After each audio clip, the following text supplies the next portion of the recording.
Jai Hind friends, let's start. The Ilbert Bill controversy was related to imposition of certain restriction to carry arms by Indians, imposition of restriction on newspaper and magazines published in Indian languages, removal of disqualification imposed on the Indian magistrate with regard to the trial of Europeans, and option D, removal of duty on imported cotton cloths.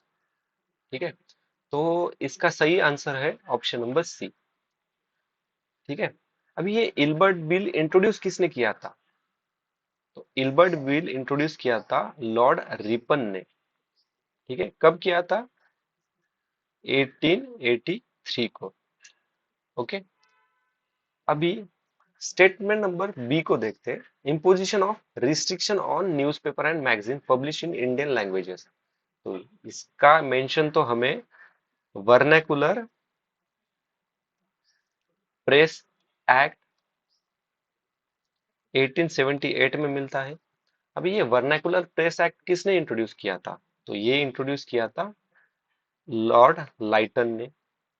इस लाइटन ने एक और चीज को introduce की थी, उसका नाम है आर्म्स एक्ट 1878 में। और इस आर्म्स एक्ट के तहत उन्होंने imposition on certain restriction to carry arms by Indians. ठीक है, ये किया था, स्टेटमेंट नंबर वन किया था।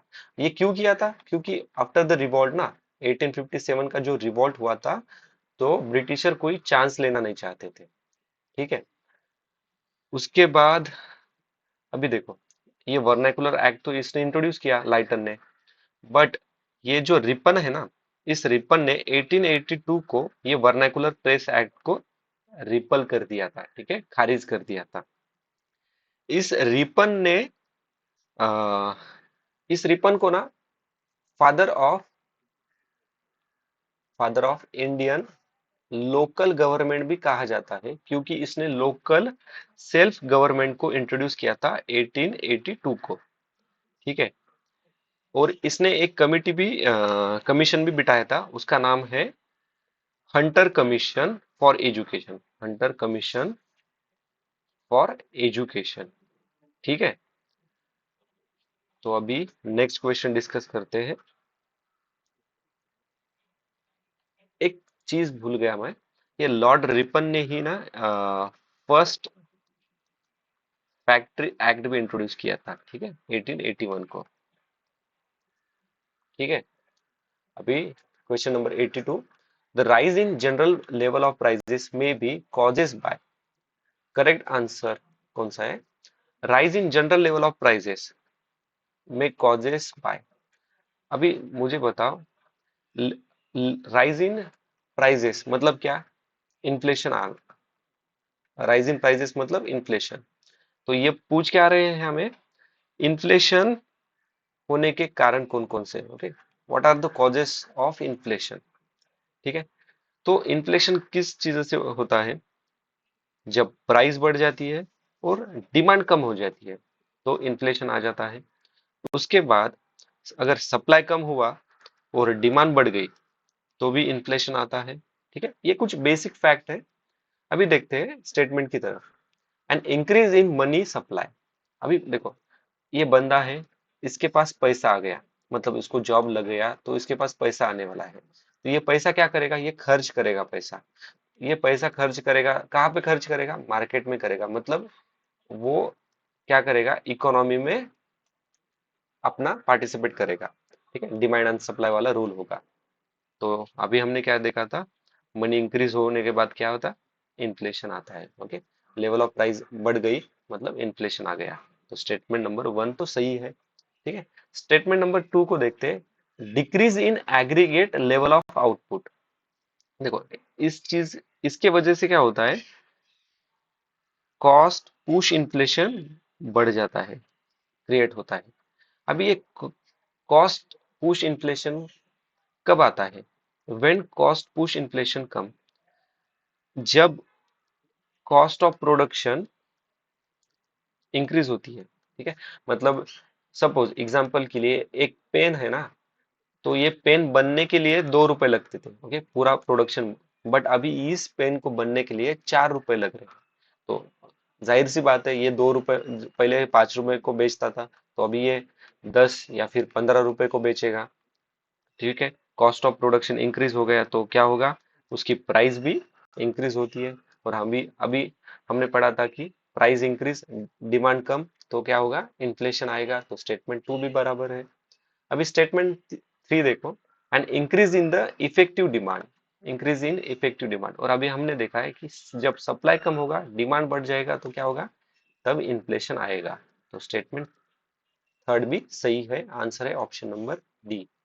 ठीक है, अभी नेक्स्ट क्वेश्चन डिस्कस करेंगे।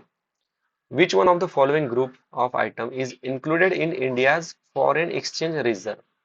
तो इंडिया के फॉरेन एक्सचेंज रिजर्व में फॉरेन करेंसी असेट आती है, गोल्ड होल्डिंग भी आती है, और एसडीआर, एसडीआर मतलब special drawing rights, and along with that एक और चीज आती है, उसका नाम है रिजर्व पोजीशन विथ आईएमएफ।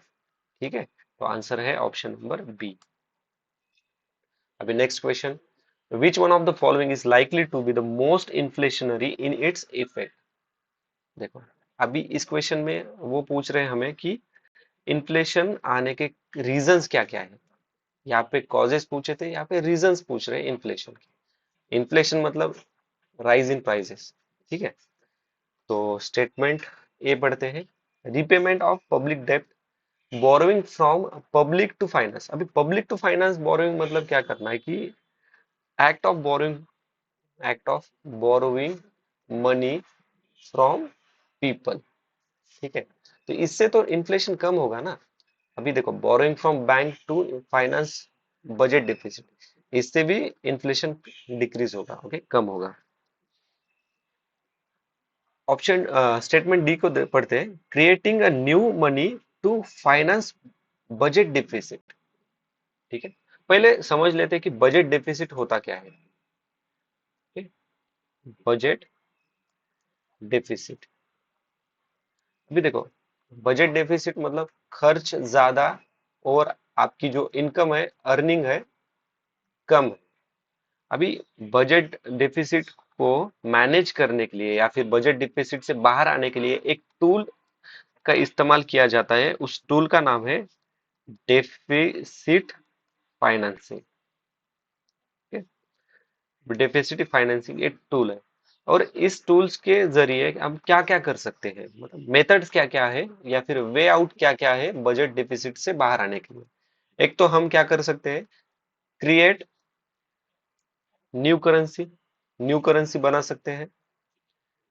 फिर हम बोरोइंग कर सकते हैं, ओके, हम लोन ले सकते हैं। अभी लोन दो जगह से ले सकते हैं, एक तो इंटरनल सोर्सेस से, इंटरनल सोर्सेस मतलब आरबीआई से, या फिर बॉन्ड इश्यूज करना, या फिर एक्सटर्नल सोर्सेस है जैसे कि वर्ल्ड बैंक है, फिर आईएमएफ है। ठीक है, तो इसका सही आंसर है option number D.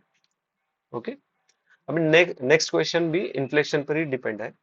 Supply of money remaining the same, supply of money remaining the same, when there is an increase in demand for money, there will be a fall in the level of prices, increase in the rate of interest, decrease in the rate of interest, and increase in the level of income and employment। ठीक है, अब देखो, supply of money remains the same, पैसे मतलब suppose 5,000 इस बंदे की salary है, वो उतनी की उतनी है, सप्लाई ऑफ मनी उतना ही है उसके पास। There is increase in demand, but demand बढ़ गई है, there is an increase in demand for money, पैसों की डिमांड बढ़ गई है, तो क्या होगा, there will be increase in rate of interest. ठीक है, रेट ऑफ इंटरेस्ट बढ़ जाएगा। अभी ये पहले समझ लेते हैं रेट ऑफ इंटरेस्ट होता क्या है। ठीक है, rate rate of interest inversely proportional to the inflation, और हमने पढ़ा है कि inflation directly proportional to rise in prices. ठीक है, अभी ये जो रेट ऑफ इंटरेस्ट है ना, ये रेट ऑफ इंटरेस्ट जब बढ़ जाता है तो क्या होगा, और कम हो गया तो क्या होगा। देखो, जब रेट ऑफ इंटरेस्ट बढ़ गया, मतलब जो बैंक है ना, जो बैंक पहले 3% इंटरेस्ट रेट से लोन देती थी, वो अभी 10% या फिर उससे कम ज्यादा रेट से क्या करेगी, लोन देगी। तो क्या करेंगे लोग, लोग पहले 3% से थे, अभी बढ़ गया तो लोग कम लोन लेंगे। लोग कम लोन लेंगे तो फिर क्या होगा, वो पैसा कम खर्च करेंगे, ज्यादा पैसा वो सेविंग करेंगे। जो कंपनीज है वो कम इंटरेस्ट रेट से लोन लेती थी और नई बिजनेस चालू करती थी, वो भी कम हो गया। अगर कंपनी नया बिजनेस चालू नहीं करेगी तो एम्प्लॉयमेंट जनरेट नहीं होगा। एम्प्लॉयमेंट जनरेट ही नहीं होगा तो लोगों के पास पैसा ही नहीं आएगा। लोगों के पास पैसा नहीं आने के बाद वो खर्च नहीं करेंगे तो क्या होगा, इकोनॉमी कोलैप्स होगी। ठीक है, मतलब इकोनॉमी में काफी ज्यादा प्रॉब्लम्स आएगी। बट अदर हैंड, अगर रेट ऑफ इंटरेस्ट कम कर दिया तो क्या होगा, इससे अपोजिट होगा। लोगों के पास पैसा आएगा, लोग क्या करेंगे, खर्च करेंगे। कंपनी नई बिजनेस चालू करेंगी, लोगों को जॉब देगी, जॉब देने के बाद क्या करेंगे वो लोग, पैसा खर्च करेंगे। तो इससे क्या होगा, इकोनॉमी बूस्ट होगी। ठीक है, ओके। तो हमें क्वेश्चन में क्या पूछा था उन्होंने, supply of money remaining the same. Okay, when there is an increase in the demand of money, तो इसके वजह से क्या होगा, रेट ऑफ जो interest, there will be increase in the rate of interest. Okay, तो option B is the answer. अभी देखो, अगर ये कंसेप्ट आपको पता नहीं रहा, एक okay, पता नहीं होगा या फिर एग्जामिनेशन में आप भूल गए, तो इस पे ना एक ट्रिक है। ठीक है, ये आपको 50-50% तक तो लेके आती है। अभी ऑप्शन बी और सी को केयरफुली देखो। वो क्या बोलते हैं कि एक तो इंक्रीज होगा रेट ऑफ इंटरेस्ट या फिर डिक्रीज होगा रेट ऑफ इंटरेस्ट, मतलब इन दोनों में से ही कुछ एक ऑप्शन होगा। ठीक है, इसके पहले भी हमने क्वेश्चन देखे थे कि दो सिमिलर ऑप्शन हो गए ना, तो आंसर वो दोनों ऑप्शन के बीच में ही होगा। ठीक है, अभी देखो, इसी लॉजिक पे एक और क्वेश्चन है, question number 88। Ball bearing are used in bicycle, car, ETC because. ठीक है, बाइसिकल और कार में क्यों यूज होता है ball bearing, effective area of contact between the wheels and axis is increase, या फिर effective area of contact between the wheels and axis decreases. मतलब देखो, आंसर तो ये दोनों के बीच में होगा, क्योंकि इंक्रीज और रिडक्शन दोनों साथ में तो नहीं होने वाले। ठीक है, तो इसका आंसर है ऑप्शन नंबर सी। तो ये एग्जामिनर ने दी हुई एक हिडन हिंट रहती है। अगर आपको कंसेप्ट याद नहीं आया तो इस ट्रिक से आप आंसर तक पहुंच सकते हो। ठीक है, तो अभी नेक्स्ट क्वेश्चन है, fruit stored in cold chamber exhibits longer storage life because.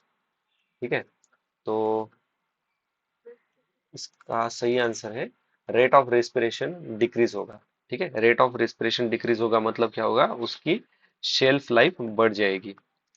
ठीक है, जो कैप्टन अमेरिका मार्वल का जो कैरेक्टर है ना, जो आइस में धंस गया था और 100-200 साल के बाद भी वो जिंदा रहता था, वो भी उसका भी रेट ऑफ रेस्पिरेशन डिक्रीज हुआ होगा, इसलिए वो जिंदा रहा होगा।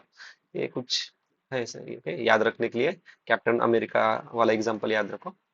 नेक्स्ट एग्जांपल है, सबसे इंपॉर्टेंट क्वेश्चन है, देखो इसमें, consider the following fauna of India, which of the above are endangered, घड़ियाल, लेदर बैक टर्टल और स्वैम्प डियर। ठीक है, घड़ियाल कहाँ पे पाए जाते हैं, घड़ियाल पाए जाते हैं सन एंड चेम्बल रिवर के यहाँ पे, मतलब घड़ियाल एक फ्रेश वाटर क्रोकोडाइल है। ठीक है, और घड़ियाल का जो आईयूसीएन स्टेटस है वो है क्रिटिकली इंडेंजर्ड। अभी leather back turtle, leather back turtle कहाँ पे पाए जाते हैं, तो इंडिया में सबसे ज्यादा अंडमान निकोबार में पाए जाते हैं। इस पे एक चीज याद रखना, जो अंटार्कटिक और आर्टिक रीजन है ना, वहां पर छोड़ के बाकी सभी ओशन के जो कोस्ट लाइन है ना, वहां पे हमें लेदर बेल्ट टर्टल पाए देखने को मिलते हैं, पाए जाते हैं। और इनका आईयूसीएन स्टेटस है क्रिटिकली इंडेंजर्ड। ठीक है, अभी स्वैम्प डियर, जिसे हम बारहसिंगा भी कहते हैं, ये स्टेट एनिमल है एमपी का और यूपी का, और ये एमपी यूपी के साथ अरुणाचल प्रदेश में भी पाया जाता है। ठीक है, स्टेट एनिमल सिर्फ एमपी और यूपी का है। तो और इसका आईयूसीएन स्टेटस है वल्नरेबल। तो आंसर है ऑप्शन नंबर ए 1 एंड 2। ठीक है, अभी एक चीज को याद रखना है, ये तीनों भी जो है ना, घड़ियाल, लेदर बैक टर्टल और स्वैम्प डियर, ये वाइल्ड लाइफ प्रोटेक्शन एक्ट 1972 के शेड्यूल 1 लिस्ट में आए आते हैं। ठीक है, शेड्यूल 1 में आते हैं, तो ये चीज को याद रखना। एग्जामिनर नेक्स्ट टाइम पूछ सकता है कि कौन से एनिमल्स या फिर फोना कम्स इन शेड्यूल 1, तो उसमें से ये भी पूछ सकते हैं। ठीक है, अभी एक एग्जामिनर ने दी हुई हिंट को भी पढ़ते हैं। अभी देखो, हमने घड़ियाल को पढ़ा, घड़ियाल फ्रेश वाटर क्रोकोडाइल है, बट साल्ट वाटर क्रोकोडाइल भी तो होगी कोई, और वो कहाँ पे पाई जाती है? तो वो है भीतरकनिका नेशनल पार्क, जो कि उड़ीसा में है। वहां पे हमें साल्ट क्रोकोडाइल देखने को मिलती है। ठीक है, 88 तो क्वेश्चन हमने डिस्कस किया था। अभी 89, देखो 89, ये इस तरह के क्वेश्चन ना अभी एग्जामिनर पूछ नहीं रहा है, ये 2013 का क्वेश्चन क्वेश्चन है, और 2024-25 को इस तरह से इस टाइप के क्वेश्चन अभी पूछना बंद कर दिया है। ठीक है, अगर किसी को आंसर चाहिए तो option C is the answer. एक चीज को याद रखना, ऑप्टिकल इल्यूजन्स मतलब क्या होता है? ऑप्टिकल इल्यूजन कब आता है? जब visual illusion is different from real reality, या फिर रियल विजन से डिफरेंट होता है, तभी ऑप्टिकल इल्यूजन हमें देखने को मिलता है। बट ये कोई इतना रिलेवेंट है नहीं, तो आप स्किप भी कर सकते हो। अभी क्वेश्चन नंबर 90, यहाँ पे पूछ पूरे एग्जामिनर पूछ रहा है कि rainbow is produces when sunlight fall on drops of rain, which one of the following physical phenomena are responsible for this? Select the correct answer। Questioner सीधा सीधा पूछ रहा है, ये रेनबो किस चीजों के, किस फिजिकल फिनोमिना से बनता है? तो डिस्पर्शन, रिफ्रैक्शन और इंटरनल रिफ्रैक्शन, इन तीनों चीजों से ही रेनबो बनता है। डिस्पर्शन मतलब क्या है? डिस्पर्शन मतलब split of light in different colour. Refraction क्या होता है? Bending of light. Internal reflection क्या होता है? या याद रखना, इंटरनल रिफ्लेक्शन हमें जो फाइबर केबल्स है ना, उसमें देखने को मिलते हैं। ठीक है, तो इसका आंसर ऑप्शन नंबर डी है। अभी next question, many transplant seeds do not grow because, तो ये ग्रो क्यों नहीं होते? तो most of the root leaves grieve the new soil too hard, most of the root hair are lost during transplantation. ठीक है, तो इसका सही आंसर है ऑप्शन नंबर सी। जब ये ट्रांसप्लांटेशन होता है ना, तो जो रूट्स हेयर रहते हैं ना, तो वो लॉस होने के कारण most of the time transplant seed transplantation successful होता नहीं है। ठीक है, कॉमन सेंस पे बेस्ट क्वेश्चन था। नेक्स्ट क्वेश्चन देखेंगे, economic growth in country X will necessarily have to occur if. देखो, इकोनॉमिकल ग्रोथ मतलब क्या है? इकोनॉमिकल ग्रोथ मतलब इंक्रीज इन जीडीपी। ठीक है, gross domestic product. Gross domestic product मतलब क्या? एक पर्टिकुलर ईयर में एक पर्टिकुलर कंट्री के अंदर जो भी प्रोडक्शन होता है, जो ग्रोथ होती है, उसे कहा जाता है ग्रॉस डोमेस्टिक प्रोडक्ट। ठीक है, अभी ग्रॉस डोमेस्टिक इकोनॉमिक ग्रोथ करने के लिए सबसे ज्यादा क्या लगती है important? Technology, process in world economy, population growth, capital formation, volume of trade growth in world economy. तो देखो, इकोनॉमी को बढ़ाना है तो सबसे ज्यादा लगेगी हमें कैपिटल फॉर्मेशन।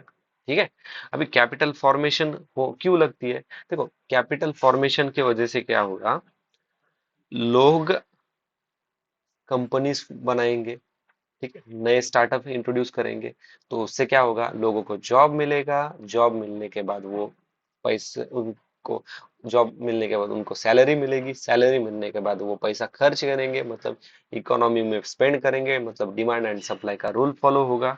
ठीक है, तो उनका लाइफ स्टैंडर्ड बढ़ेगा, फिर इन लाइफ स्टैंडर्ड बढ़ेगा तो पावर्टी क्या होगी, कम होगी, उनका पर कैपिटा इनकम बढ़ जाएगा। ठीक है, तो इसका आंसर है ऑप्शन नंबर सी। और एक और चीज देखो, ये खर्च करेंगे ना इकोनॉमी में, तो क्या होगा, प्रोडक्शन भी तो बढ़ेगा। लोग डिमांड एंड सप्लाई वाला रूल याद रखना हमेशा। ठीक है, अभी नेक्स्ट क्वेश्चन क्या है, which of the following statement are correct. अभी वायरस के बारे में पूछा है। वायरस क्या है, लिविंग होस्ट है। ठीक है, लिविंग होस्ट। अभी इसी ट्रिक पे हम इसका इस आंसर को सॉल्व करेंगे। Virus lack enzymes necessary for the generation of energy, बराबर है ना, उसके पास एनर्जी जनरेट ही नहीं कर सकता, क्योंकि वो क्या है, ये एक लिविंग होस्ट है। मतलब क्या है, वो दूसरे बंदों पे डिपेंड होता है। ठीक है, तो आंसर वन तो सही है, उसके पास खुद की एनर्जी होती नहीं है। दूसरा है, virus can be cultured in any synthetic medium, बराबर है, ये अभी तो मीडियम है ना, ये अदर मीडियम पे तो डिपेंड होता है उसकी पूरी एनर्जी। तो स्टेटमेंट टू भी सही है। ठीक है, स्टेटमेंट टू सही है। थर्ड स्टेटमेंट क्या है, virus are transmitted from one organism to another by biological vectors only. देखो ये ओनली ओनली की वजह से ये पूरा स्टेटमेंट गलत है। ठीक है, यहाँ तक ये स्टेटमेंट सही है, virus transmitted from one organism to another by not only biological vectors, along with that non biological vectors, फिर मैकेनिकल वेक्टर्स भी ट्रांसमिट करते हैं। ठीक है, बायोलॉजिकल वेक्टर्स में कौन सा एग्जांपल है, तो मॉस्किटोज। तो इसका एक्चुअली दोस्तों ये देखो स्टेटमेंट टू ध्यान से पढ़ो एक बार। एनी सिंथेटिक मीडियम बताया उन्होंने, एनी सिंथेटिक मीडियम, तो एनी की वजह से ये स्टेटमेंट गलत है। ठीक है, मैंने जल्दबाजी में एनी को देखा ही नहीं। ठीक है, तो स्टेटमेंट टू भी गलत है। बट अगर एनी को हटाओगे ना, तो virus can be cultivated in synthetic medium, तो वो सही है। बट एनी सिंथेटिक मीडियम वो पॉसिबल नहीं है। अगर देखो इतने सारे सिंथेटिक मीडियम है, अगर एक सिंथेटिक मीडियम में भी कल्टिवेट नहीं हुआ, तो वो तो स्टेटमेंट गलत है ना। ठीक है, तो एनी, ठीक है, एनी, रैपिडली, ये एग्जामिनर ने दिए हुए कुछ कीवर्ड्स है, समझ लेना कि यहाँ पे कुछ ना कुछ तो ट्रैप होगा और ये गलत स्टेटमेंट हो गया। ठीक है, तो इसका सही आंसर है ऑप्शन नंबर ए। अभी next question, which of the following leaves modification occurs in the desert area in to habitat water loss. Correct answer कौन सा है वो चूज करना है। अभी देखो जो प्लांट्स डेजर्ट में ग्रोथ होते हैं उसे क्या कहा जाता है, उसे कहा जाता है जेरो फाइटर्स। ठीक है, जेरो फाइटर्स। और डेजर्ट में वाटर लॉस ना होने के लिए जो मॉडिफिकेशन होते हैं उसमें hard and waxy leaves, tiny leaves और no leaves, thorns instead of leaves, along with that long roots and thick barks, इस तरह के कुछ मॉडिफिकेशन हमें देखने को मिलते हैं। तो आंसर है ऑप्शन नंबर डी।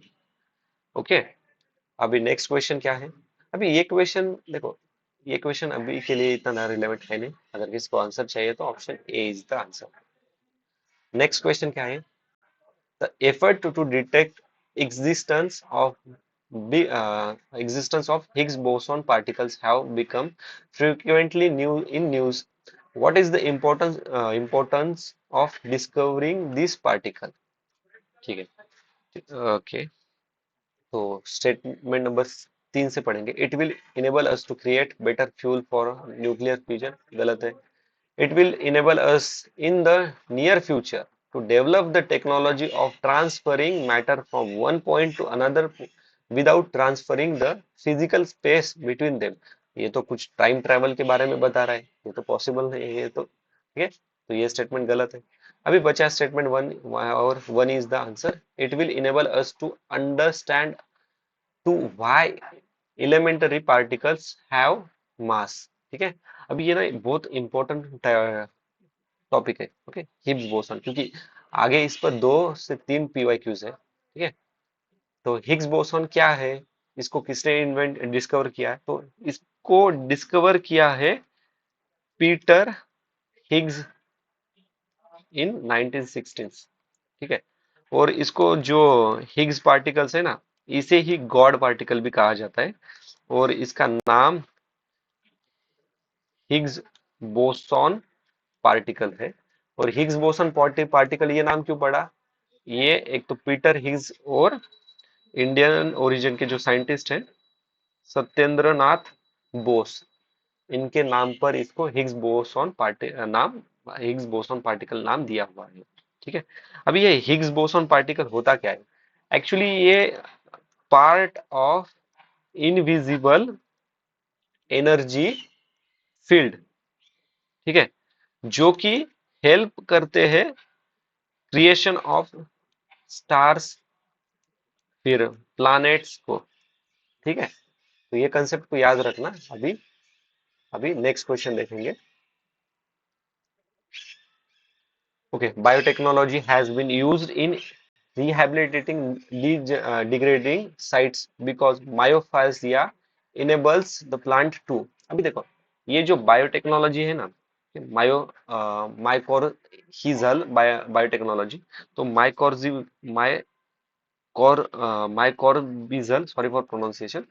तो ये बायोटेक्नोलॉजी एक बायो फर्टिलाइजर, ठीक है, बायो फर्टिलाइजर का काम करती है।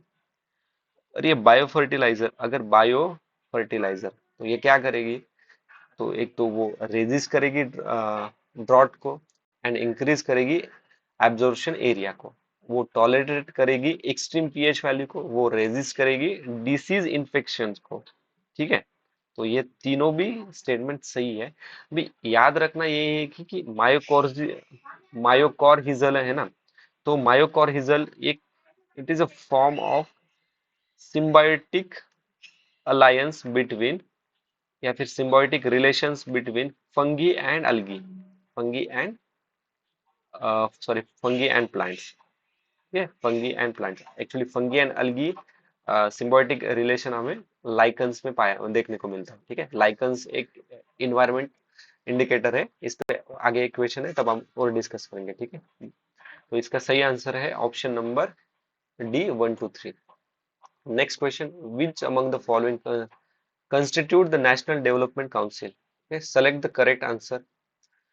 तो इसमें प्राइम मिनिस्टर होता है, मिनिस्टर ऑफ यूनियन कैबिनेट और chief minister of the state होता है, फाइनेंस मिनिस्टर नहीं होता। अभी देखो इसी लॉजिक पे ना हमें दो और क्वेश्चन देखने को मिलेंगे, वहीं पे सेम ट्रैप है ये, वहां पे भी फाइनेंस कमीशन का ही ट्रैप सेट किया हुआ है उन लोगों ने। फाइनेंस कमीशन 280 आर्टिकल, 5 ईयर के लिए प्रेसिडेंट अपॉइंट करते हैं।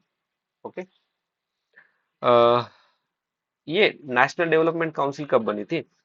तो ये बनी थी 1952 को, और ये एडवाइजरी बॉडी थी प्लानिंग कमीशन की, जो 1950 को फॉर्म हुई थी। बट अभी planning commission replace by NITI Aayog. NITI Aayog क्या है? एक थिंक टैंक है जिसके हेड कौन होते हैं? चेयरमैन होते हैं प्राइम मिनिस्टर। ओके, अभी नेक्स्ट क्वेश्चन है, national income of country for a given period is equal to the. पहले समझ लेते हैं नेशनल इनकम होता क्या है। नेशनल इनकम मतलब consumption plus investment plus government expenditure plus export minus import. और ये जो कंसेप्ट है ना नेशनल इनकम का, फर्स्ट टाइम किसने एस्टिमेट किया था?